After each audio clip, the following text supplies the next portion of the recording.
Doctor, ya podemos. Muy bien. Bien, sigamos entonces con la segunda parte. Bueno, hasta aquí habíamos ya calculado un promedio de cada concentración que habíamos obtenido. Y bueno, en esta segunda parte simplemente lo que estoy haciendo es trasladar estos mismos datos que he obtenido para cada concentración. ¿Sí? Entonces tengo para el 100, 75, 50 y 25. Tengo sus respectivos promedios de los tres tiempos medidos. Ustedes saben que la curva de calibración para el tiempo de protrombina nunca va a salir una recta de inicio, siempre es una curva, porque es una escala logarítmica. Entonces, nosotros tenemos que convertir esta curva en una recta y para eso debemos calcular logaritmos, ¿sí? Entonces, lo que ven ustedes aquí en estas dos columnas son los logaritmos que hemos calculado para cada dato, o sea, para la actividad y para los tiempos obtenidos. Ustedes le ponen el logaritmo de la base de 10, seleccionan la celda, le ponen Enter. Y así para cada dato que hemos obtenido, ¿no? Y así vamos a tener los logaritmos. En la tercera parte lo que vamos a hacer es calcular el intercepto, la pendiente y el coeficiente de correlación.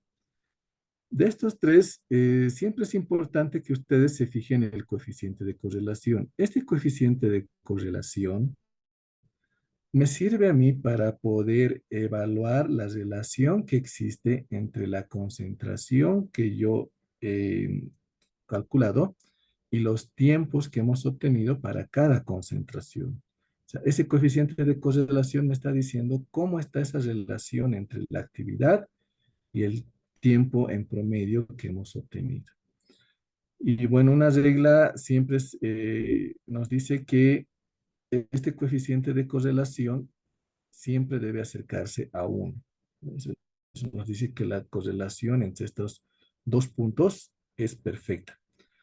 Entonces, para el tiempo de protrombina y otras curvas de calibración, normalmente este coeficiente de correlación tiene un valor que es de 0,98 para, para tomar como un valor mínimo aceptable. O sea, la idea es que me salga 0,99 o 1.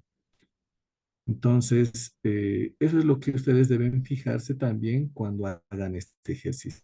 Si, por ejemplo, yo tuviera un coeficiente de correlación de 0,85, eso me está diciendo que la relación entre la concentración y el tiempo que he obtenido no es la correcta. O sea, voy a generar mucho error entre esos datos obtenidos. Por lo tanto, mi curva de calibración no va a ser la correcta. Entonces, en sus laboratorios, cuando hagan este ejercicio, si es que lo han hecho, fíjense en este coeficiente de correlación. La pendiente y el intercepto me va a servir para poder corregir la recta. Ya ahí no hay un valor establecido.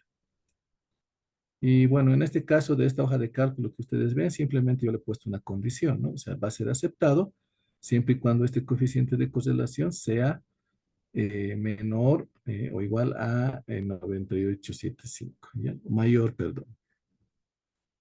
El signo negativo es porque simplemente la correlación es indirectamente proporcional. O sea, a mayor tiempo voy a tener menor porcentaje de actividad.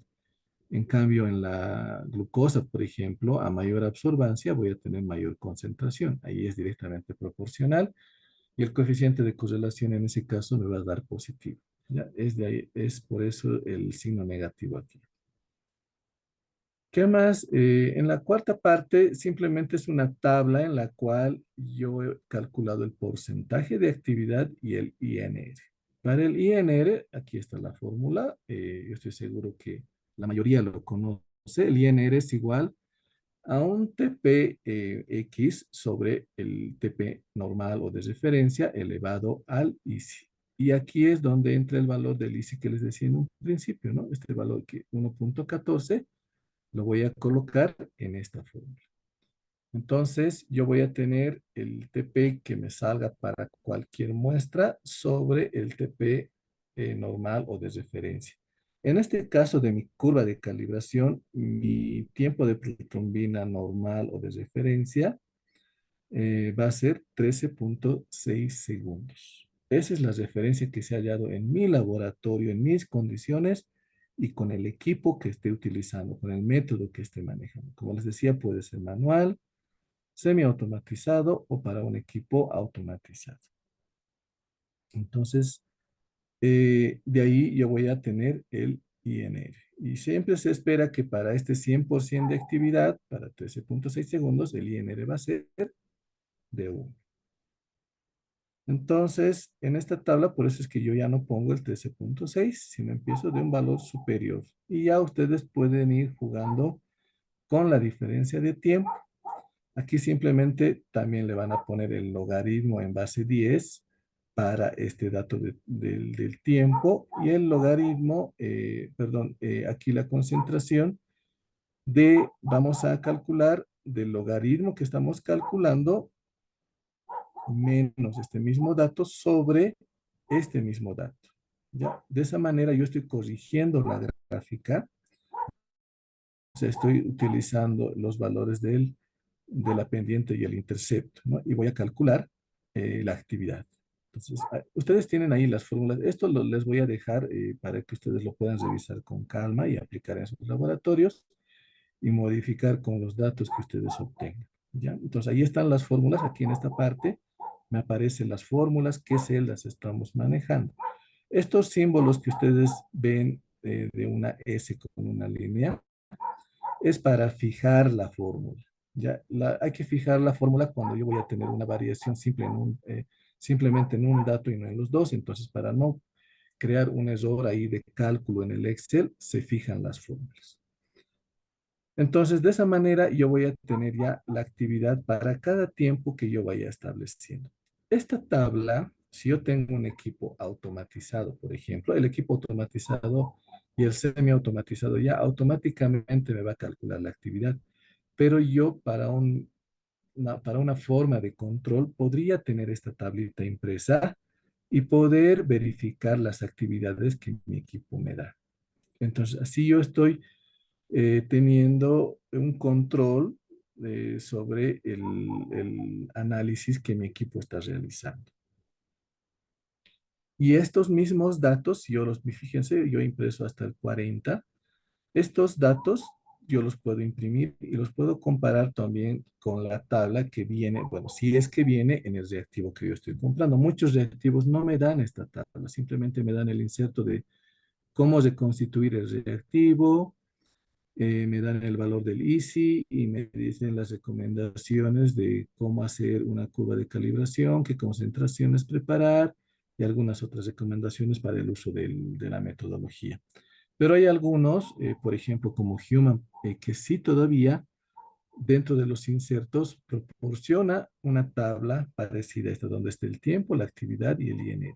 Entonces, eso también me puede servir de referencia para poder comparar las actividades que yo estoy obteniendo con las muestras que estoy procesando, ya sea mis muestras controles o las muestras de mis pacientes. ¿Ya? La última columna es la del INR, que es básicamente esta fórmula que la hemos metido en esta celda. También hay valores que están fijados, como les decía, para no producir errores. Y vamos calculando el INR para cada tiempo que yo vaya estableciendo.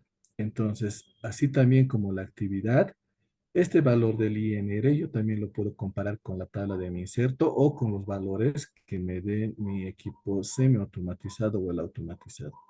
De esa manera yo voy a poder controlarle a mi equipo y voy a poder verificar si los valores que me están dando son aproximados a estos que se ha calculado y decir si está bien o está mal. Porque si mi equipo, por ejemplo, a ver, para 16 segundos yo tengo un INR de 1,37. Pero ¿qué pasa si mi equipo me da 2,1, 2,2?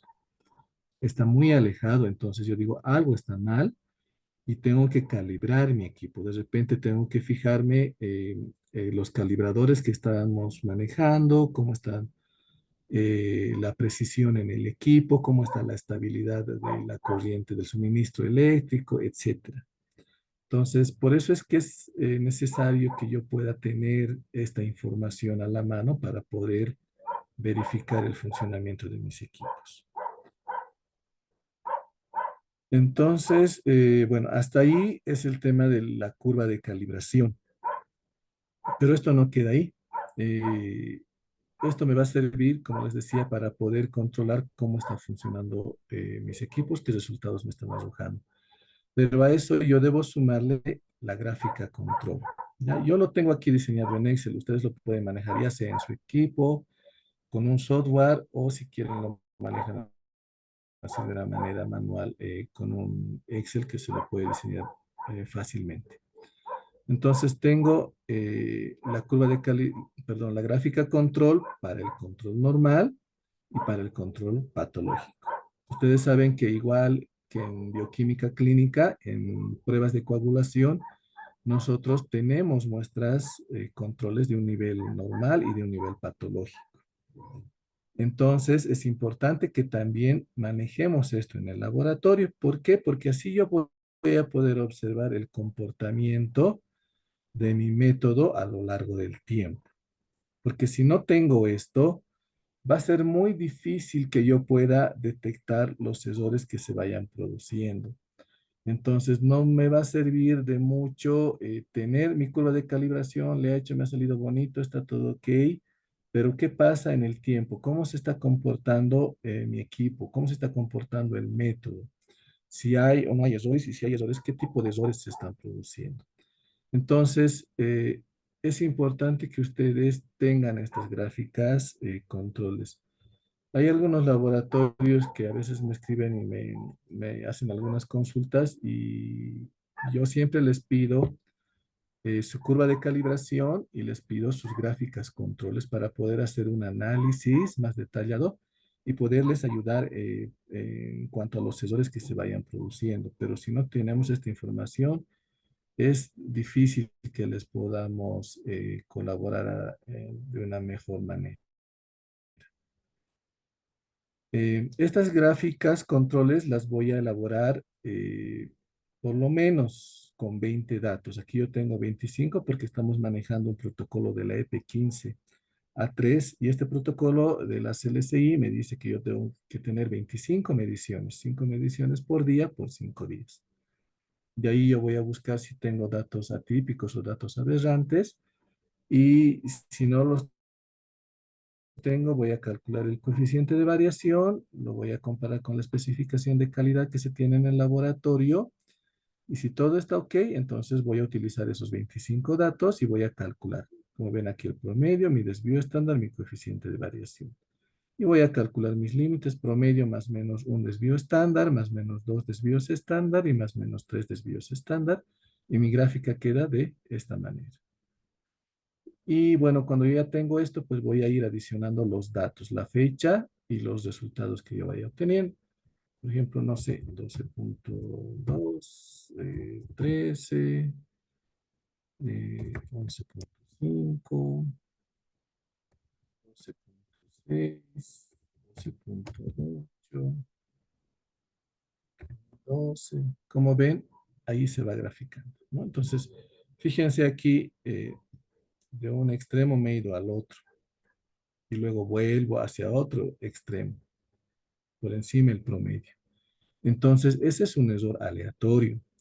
Ustedes saben que los errores aleatorios son difíciles de manejar, ¿no? Pero también tienen sus causas. Podría ser una micropipeta que está descalibrada, podría ser el equipo que no tiene una estabilidad de energía eléctrica, el equipo que no está calibrado correctamente, no sé, la lámpara, por ejemplo, en los equipos semiautomatizados, las cubetas que son reutilizables, que no están bien lavadas, etcétera. Entonces, todo eso nos va a producir errores aleatorios y los tengo que identificar, hacer las pruebas y corregir este error.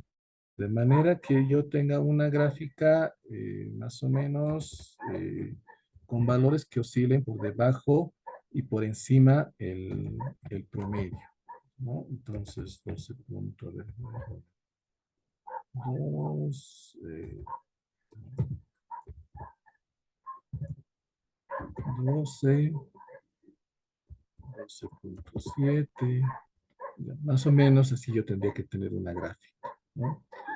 Entonces, ahora si tengo, ¿qué pasa si tengo esto? 12.6, 12.5, 12.7, 12.6, 12.4. Entonces aquí tengo valores en un solo lado de la gráfica, que también puede ser considerado un error sistemático. Y también tiene sus causas. Podría ser deterioro del reactivo, de reactivos que no están bien preparados. eh, en muchos casos podría ser el operador también, etcétera. Entonces, ustedes revisan qué causas producen un error sistemático y toman las medidas para que esto se vaya corrigiendo. Entonces, tengo que tener esta gráfica para el control normal y, como les decía, aquí tengo para el control patológico. Entonces, de esa manera, yo voy a poder tener un control de calidad interno completo. A esto le vamos a sumar el control de calidad externo, donde vamos a utilizar la estadística que me está brindando el organizador para poder calcular el sesgo. ¿Ya? Entonces, de repente, en una segunda reunión podríamos hablar sobre cómo manejar las herramientas estadísticas del control de calidad externo para el tiempo de protrombina. O sea, cómo manejar, calcular el error de medida, cómo calcular el sesgo, cómo interpretar el Z-score, de manera que yo pueda agarrar toda esa información y sumarla a mi control de calidad interno y poder calcular el error total y saber si estoy cumpliendo o no la especificación de calidad establecida para mi laboratorio. Ya, entonces con esto yo termino mi participación, quedo atento si tienen algunas consultas, algunos comentarios o de repente me pueden contar cómo están haciendo en sus laboratorios, si hacen todo este trabajo, no lo hacen, lo van a hacer, qué equipos están manejando y cómo les está yendo o qué piensan de todo este sistema de control. Muchas gracias, doctor, por la presentación. Realmente muy útil para los laboratorios. Y pues bueno, les damos la palabra, colegas, para que puedan hacer alguna consulta o alguna duda, algún comentario también respecto a los procesos que ustedes tienen implementados en sus laboratorios. Pueden hacer las consultas por el chat también.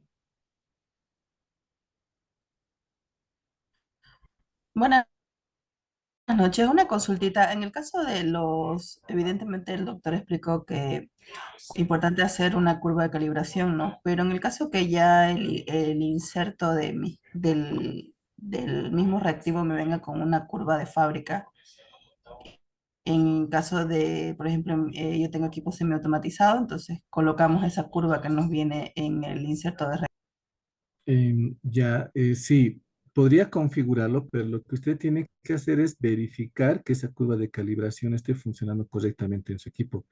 Más o menos esto es, a ver, cuando yo compro un reactivo, a ver, no sé, para la hemoglobina manual, ¿ya? En la hemoglobina manual, en el inserto me da un factor para que yo multiplique las absorbancias de las muestras que yo vaya a calcular. Pero eso es una referencia, entonces yo debería verificar que ese factor realmente se está reproduciendo en las condiciones de mi laboratorio. En el caso de los coagulómetros semiautomatizados, eh, yo les recomiendo que puedan hacer esta curva de calibración y comparar con la que viene con su inserto, de manera que puedan verificar que esto esté funcionando correctamente. Eso es parte de lo que es la verificación. Porque ya me ha pasado en algún laboratorio aquí en La Paz que se ha introducido la gráfica que venía con el inserto y los resultados no eran buenos. Estaban dando resultados muy bajos. O sea, me daba 10 segundos, me daba 9 segundos para una actividad, me mostraba una actividad de 105, 110%. Entonces hemos tenido que realizar la corrección, hemos realizado la curva de calibración para poder corregir este error que estaba produciendo el equipo. Eso va a depender también mucho de cómo se vaya desempeñando su equipo. Ahora, si usted programa su equipo con la información que tiene de fábrica y usted verifica que sus controles, su gráfica de control de tanto para el control normal y patológico están correctos, si usted repite varias veces una muestra, su precisión es la correcta, entonces puede seguir adelante, no hay ningún inconveniente. Pero si tuviera algún problema, yo le recomiendo que haga esta curva de calibración. De acuerdo, gracias.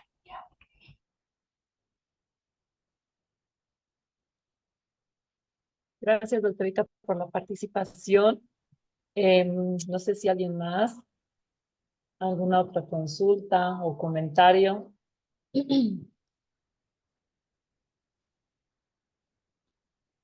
Bueno, a En el ver, chat. hasta que, bueno, si alguien se anime, simplemente, como les decía en un principio, yo he visto resultados, por ejemplo, ¿no? Para una actividad de 160, 150%. Cuando yo estoy enviando estos resultados al organizador del control externo, yo debo analizar esto, ¿no?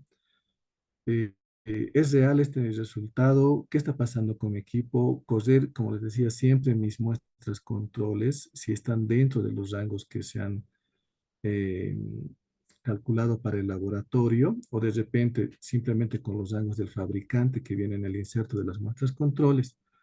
Porque si yo los mando así, sin ese análisis y tengo resultados insatisfactorios, y en una siguiente evaluación sigo enviando estos resultados, entonces no estoy haciendo mucho por mi control de calidad en el laboratorio.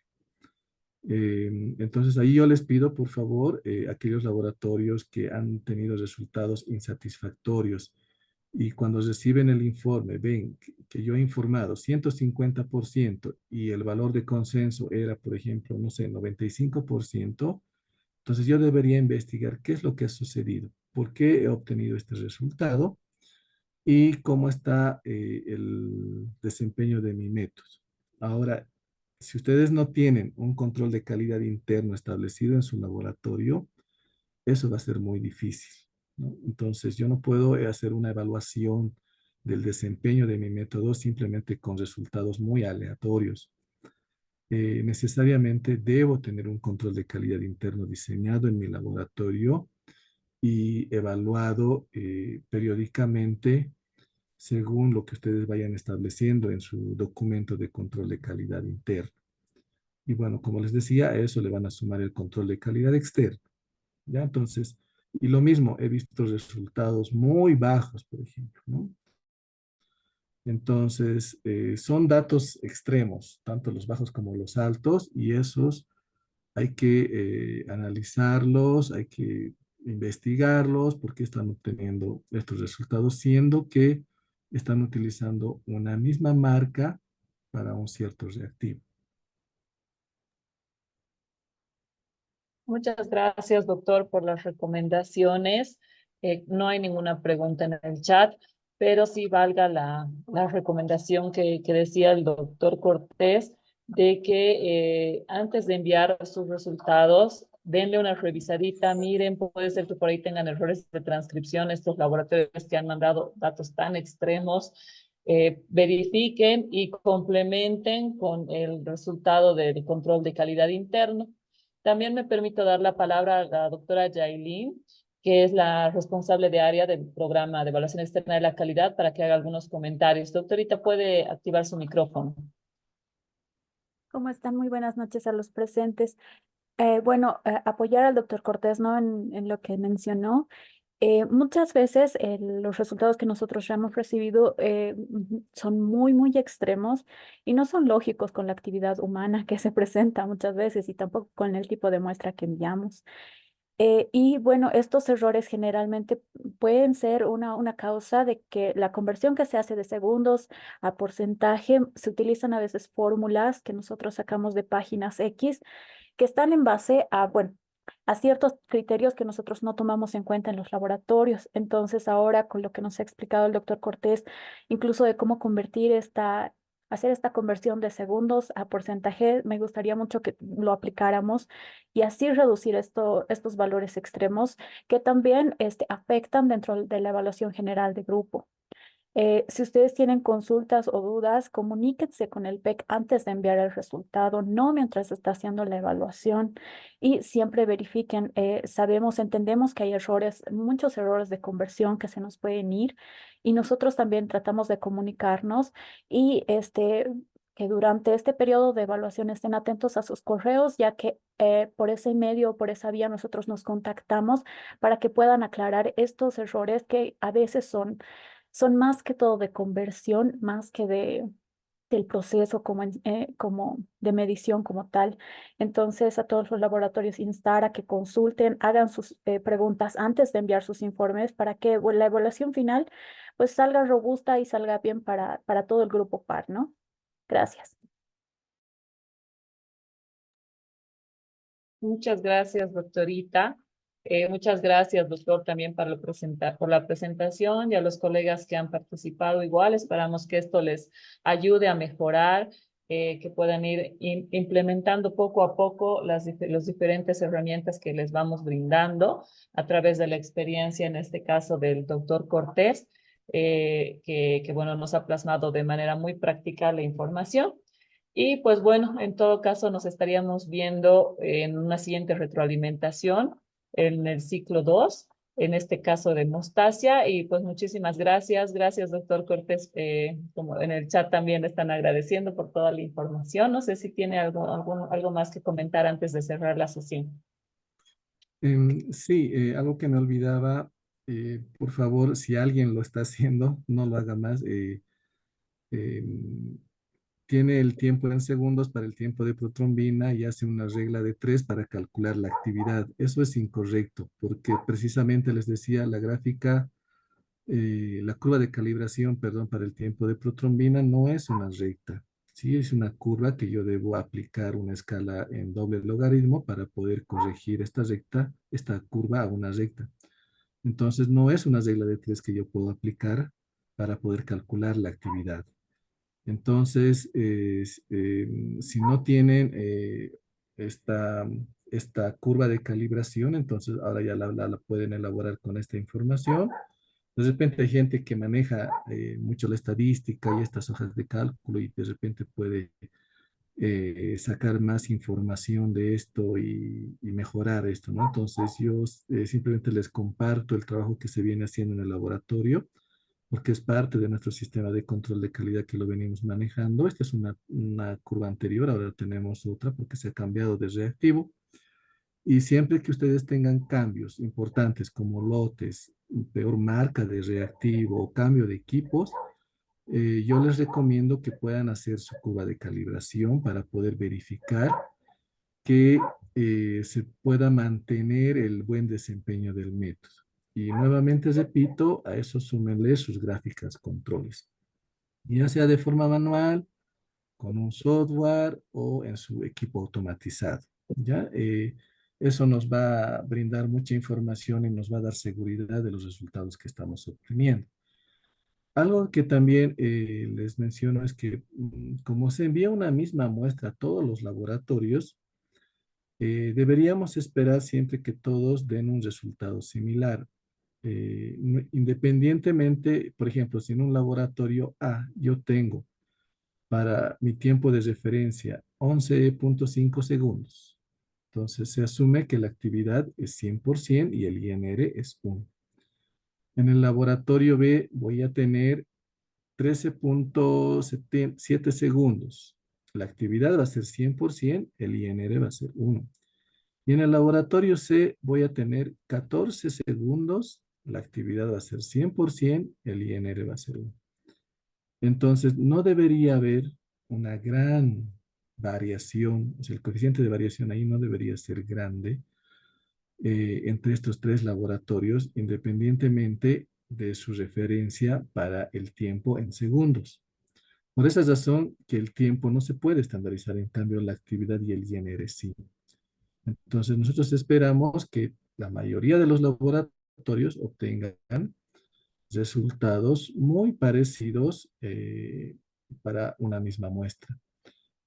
Ahora, obviamente, en el tiempo de protrombina tenemos que hacer las evaluaciones por marca de reactivos porque hay reactivos que sí pueden tener tiempos más prolongados. ¿no? Y puede influir en la actividad o en el INR, aunque el INR no debería tener mucha variación, vuelvo a repetir. Entonces, eso también, por favor, tómenlo en cuenta para que vayan mejorando el desempeño de sus métodos. Mm. Cualquier cosa, bueno, nosotros siempre estamos atentos, estamos dispuestos a poder colaborar en lo que se requiera y bueno, si alguien tiene información que quiera compartir, de repente mediante el correo electrónico para que revisemos alguna información que están generando y podamos colaborar de alguna manera en la mejora continua de la calidad, pues lo pueden hacer. Toda la información que ustedes envían al PEC o por consultas, tengan siempre en cuenta esto. Todo eso es confidencial. Nosotros no podemos divulgar, entonces, sin su autorización, entonces tengan siempre la seguridad de que toda la información que ustedes están enviando se maneja de una manera muy confidencial. Y tratamos siempre de darles respuestas en los tiempos oportunos. Entonces, muchas gracias y yo espero que esto les sirva, que puedan aplicarlo en sus laboratorios si es que no lo estaban haciendo y si ya lo estaban haciendo, pues a ver, vayan comparando cómo va esto, si está bien lo que ustedes estaban obteniendo, cuánta variación existe y vayan trabajando en calcular los errores que están produciendo en sus laboratorios para que en una segunda sesión podamos hablar de esto, ¿no? De las especificaciones de calidad y cómo ustedes van manejando los indicadores del control de calidad externo. Entonces, muchas gracias y bueno, que estén bien. Gracias, doctor. Bueno, entonces con esto estaríamos cerrando la sesión. Agradecerles a todos por la participación y como les comentaba, nos estaríamos viendo ya en el siguiente ciclo, el ciclo 2. Esperemos también ver mejoras y bueno, recordarles que ya se ha cumplido el plazo del pago del programa, era hasta el 31 de marzo. Y pues bueno, por temas administrativos necesitamos solicitarles que realicen el pago a la brevedad posible, por favor. Esto como un punto administrativo que tengo que recordarles, ¿no? Entonces, eso por favor para que hablen con sus áreas administrativas y estamos al pendiente y a disposición de cualquier consulta a lo largo de este año, ¿no? Entonces, un gusto y que tengan muy buenas noches. Doctor, muchas gracias y doctores, y que tengan buenas noches. Hasta luego. Doctorita, buenas noches. Va a disculpar una consultita. La grabación nos van a enviar correo. Sí, sí, doctorita. Tenemos un link donde se está subiendo las diferentes sesiones, las grabaciones, y eso les hemos ya ido compartiendo, pero en caso de que no tengan, nos piden y nosotros les vamos a enviar. Está bien, doctorita, gracias. Está bien. Doctorita Doctora, Chacollo tiene la mano levantada, sí.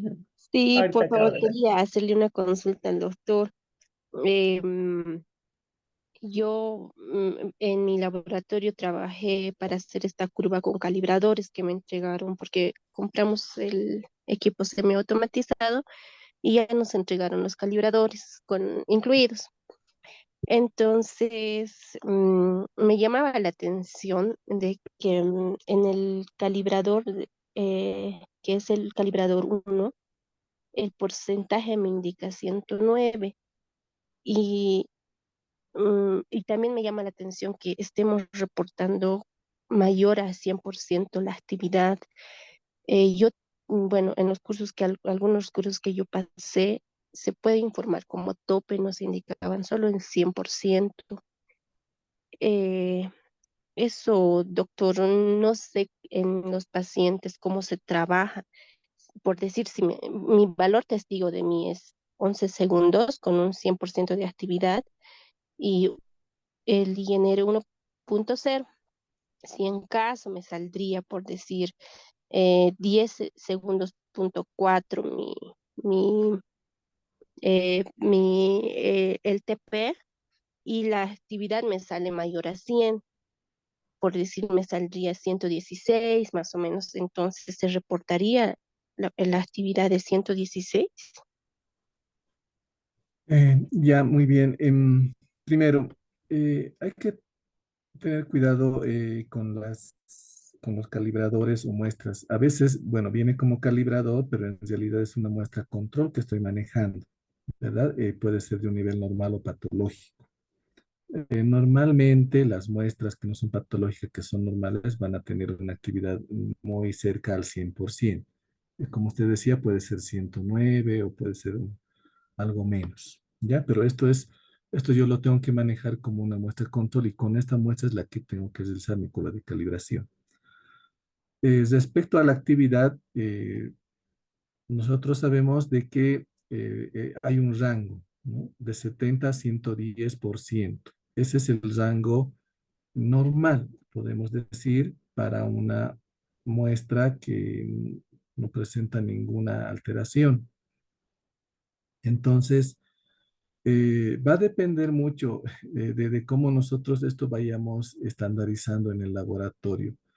Eh, Obviamente, si yo reporto una actividad de 105, 110%, también va a depender mucho de cómo la parte médica vaya a interpretar este resultado, ¿no? Ya yo puedo decir 110 es normal, entonces quiere decir que todo está bien, que no hay ningún problema.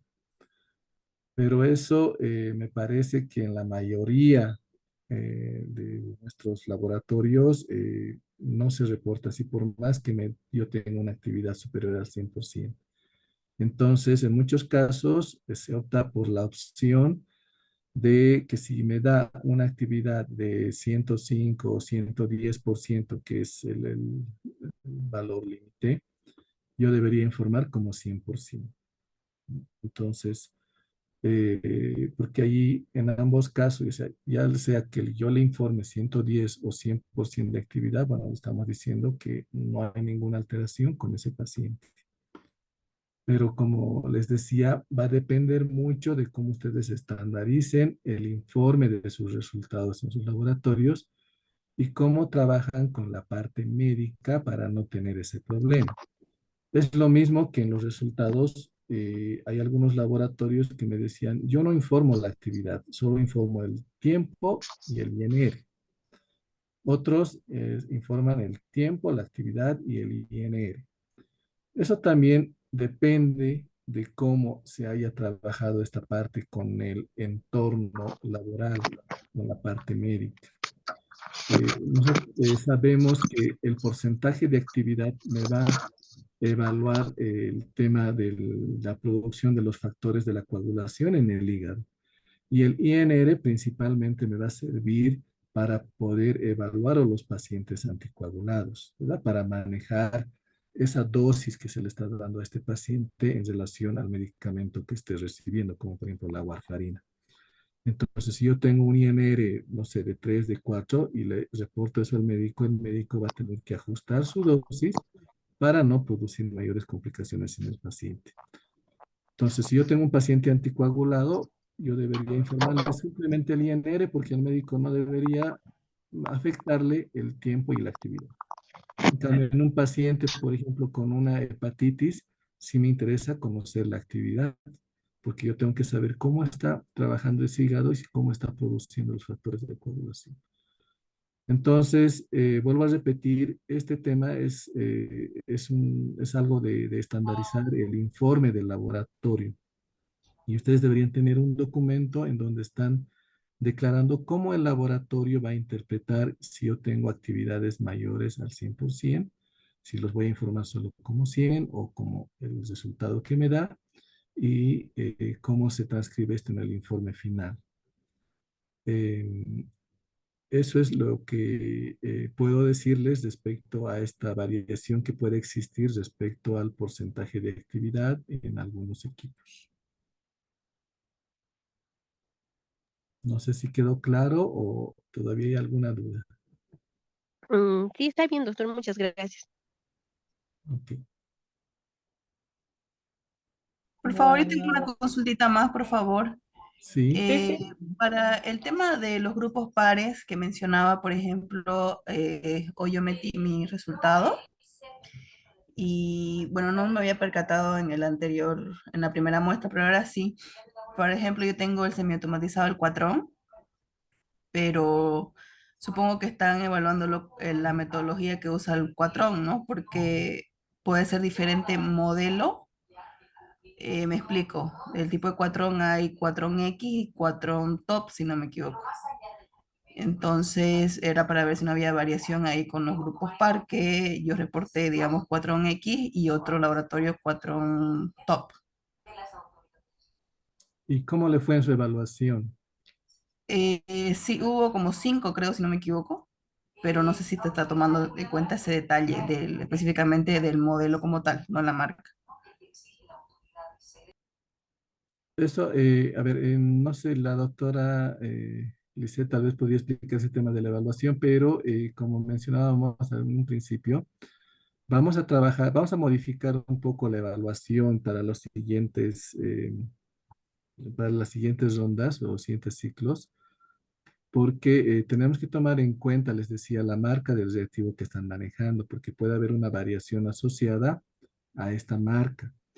Entonces, tenemos que ir formando estos grupos pares con estas marcas, por eso me imagino que ya les van a informar eso para solicitarles la información en caso de que estuviera incompleta. Pero dentro del control de calidad externo, también siempre se hace una evaluación general. Podríamos hacerla por metodologías y tenemos que asociar en este tema el tema de las marcas. Ahora, en sus informes, la doctora Lisset les podría informar cómo están haciendo esta evaluación hasta este ciclo. Sí, Ya, claro y que otra sí. consultita más, por favor. ¿Será que si nos pudieran explicar, por ejemplo, dentro del informe, si bien cierto, no tengo el informe ahorita a mano, pero nos muestran desviación estándar y coeficiente de variación?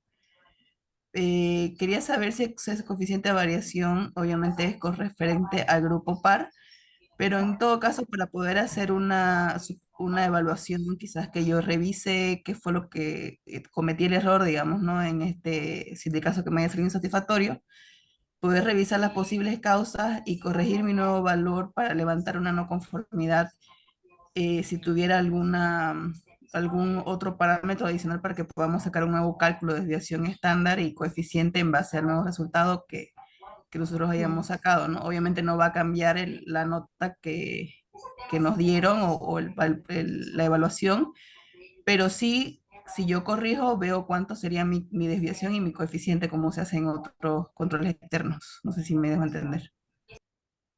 Sí, Sí. en el control de calidad externo, como les decía, de repente en una sesión siguiente vamos a hablar, pero les adelanto un poquito.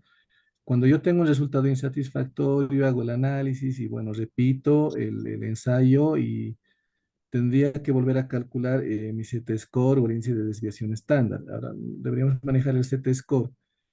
Si este Z-score, supongamos, en un inicio me ha dado insatisfactorio mayor a 2 y volviendo a correr la muestra, tomando las medidas correctivas, tengo un Z-score, supongamos, de 1, que está bien. Entonces yo he dicho, sí, he levantado la no conformidad de este resultado y voy a registrar cuál podría haber sido la probable causa. Pero si está bien, doctora, puede volver a calcular, en este caso el Z-score, utilizando el desvío estándar que se le ha informado por el organizador en base al valor de consenso.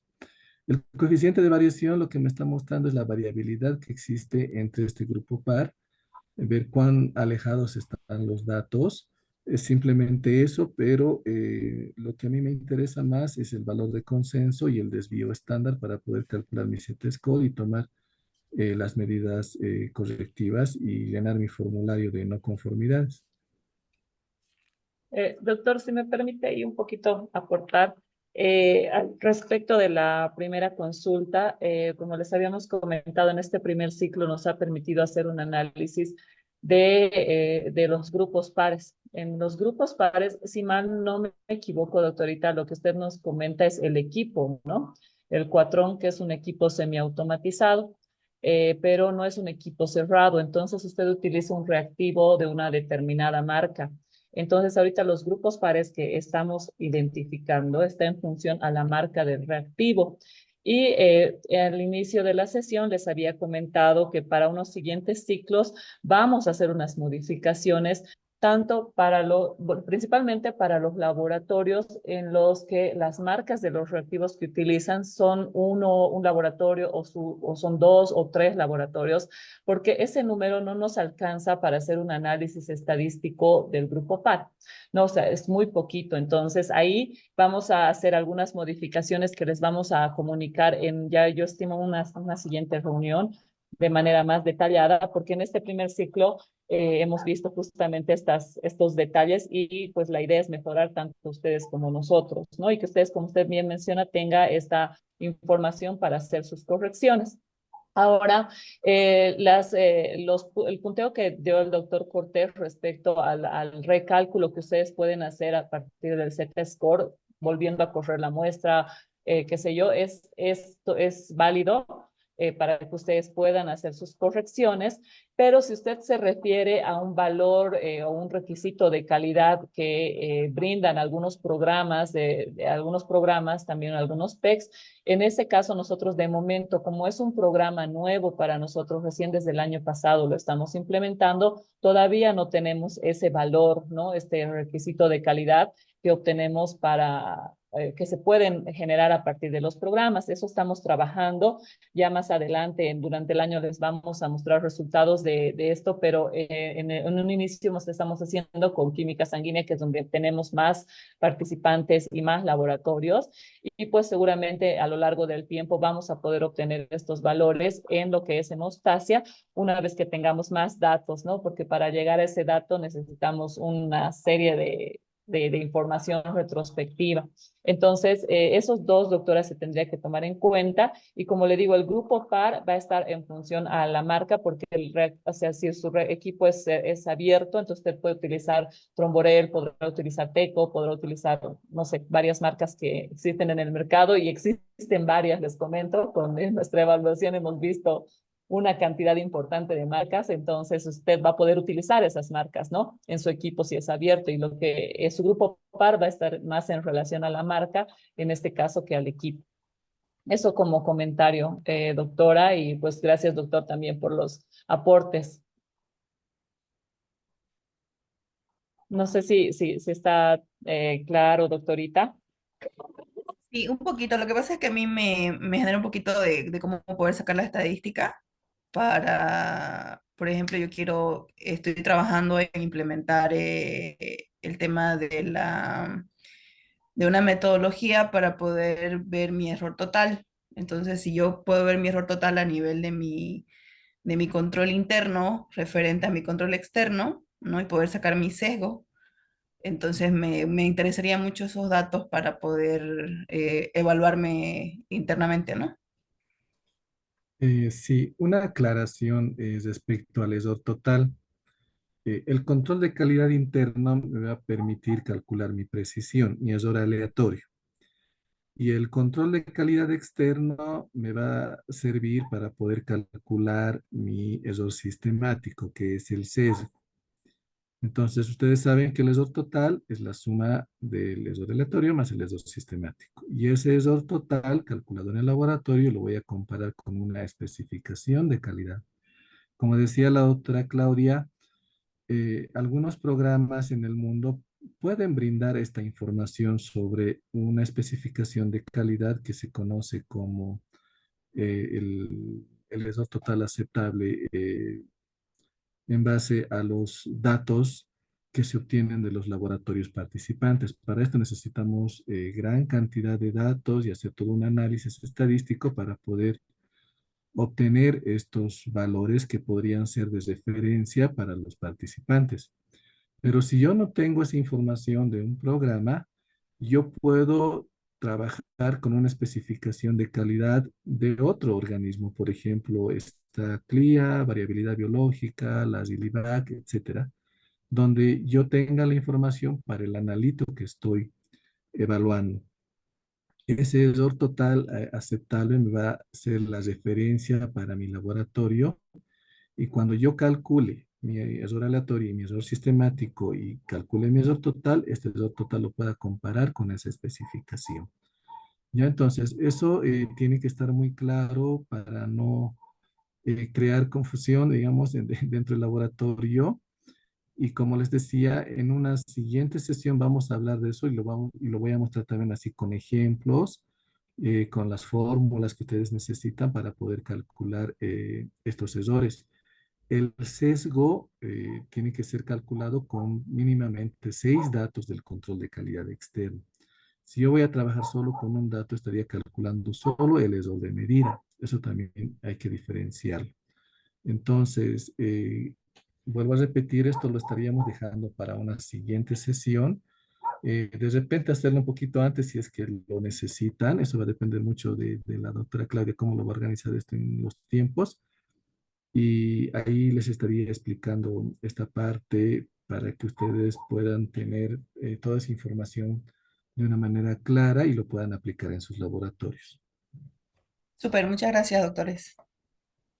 Gracias a usted, doctora, por la participación, por las consultas. Siempre es importante, ¿no? Aclarar estos puntos. Y gracias, doctor, también por las respuestas. Bueno, creo que ahora sí ya no tenemos más preguntas. En todo caso, nos estaremos viendo en una siguiente oportunidad. Muchísimas gracias, doctor. Gracias, doctores participantes, doctoritas. Y que tengan muy buenas noches y buen fin de semana. Gracias, hasta luego. Hasta luego. Buenas noches, doctora. Van a mandar el audio, ¿no? El video al Sí, correo. se va a enviar, doctorita, el link para que ustedes puedan ver. Ya, gracias. Hasta luego.